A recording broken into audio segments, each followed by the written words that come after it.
Hi again, this is Tony at BesideTheFrontDoor.com, and we're going to move a couple of our annuals, or actually they're tender plants, out of my summer containers into a smaller container to take inside for house plants. Now I have a container ready here to move them into. It is about half, well, I'm taking a little bit of soil out at the moment. I'm going to have it about a quarter or a third the way full of potting soil.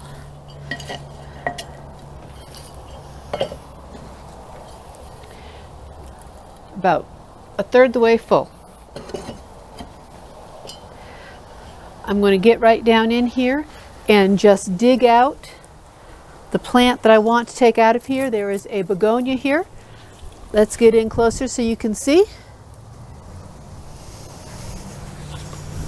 This begonia right here.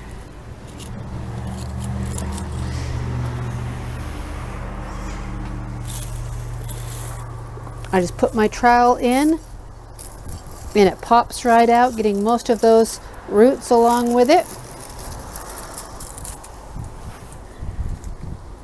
You can see that root ball around that begonia. It's looking a little tattered right now, but that is okay. It's been getting a little cool here in the evenings. I'm going to take off any leaves that look tattered and leave those right out here.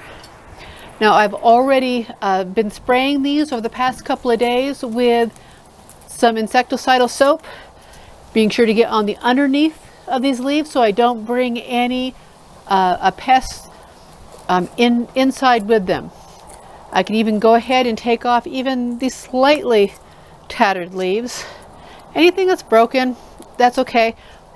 Look up close, I have a nice good crown with new growth. You see those new sprouts right on there?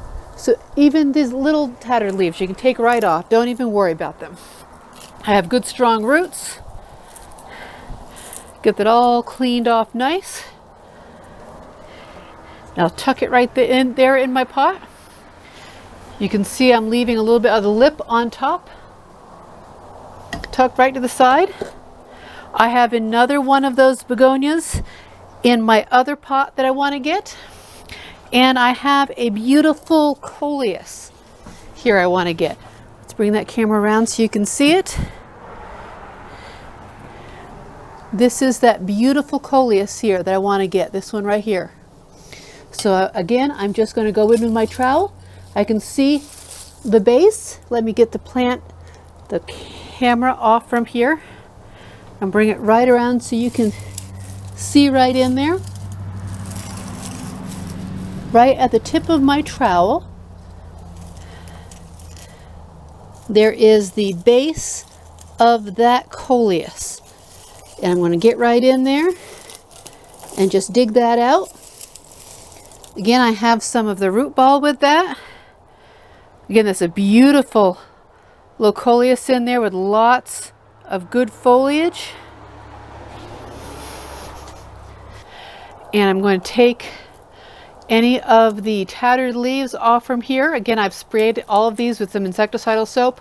I use some neem oil on some of these. Both work fabulously. And I'm going to tuck that right in there. I would also recommend giving that a good trim. Maybe about half size, just to take inside. Now let's get that other Rex begonia that I wanted to get out of the other pot. Here it is, right in this pot here. And I can look back down at the base and dig that right out. I also want to bring in this beautiful Placanthrus here. It's a variegated one. It repels mosquitoes. It will get much larger than this in most climates. But I'm going to get right down in there and pop that out. It's also hardy in warmer climates as well. But I'll need to move it out of this container. There you go. You see the roots come out right there? Take off the dead leaves. I can trim that right back. And put that right in the pot there with the others to bring along with me. Now I can do the same thing with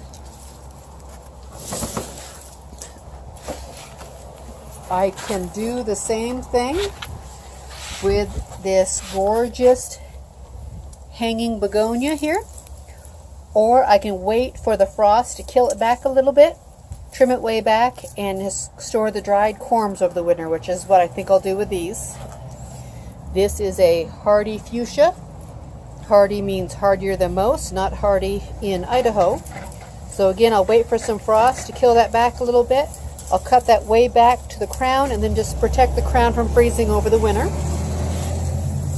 This is the wonderful curly reed. The wonderful curly reed that I love to use. Again, it's quite hardy as well, just not quite hardy to Idaho. I'll do the same thing. I'll wait for the cool weather to really settle it down for the winter, and then I'll just put it in a pot that I'll protect from freezing. If you find this helpful, please give me a like and a subscribe. It really helps me out to know that this is helping people out there so that I can have the energy to go ahead and make more videos for you.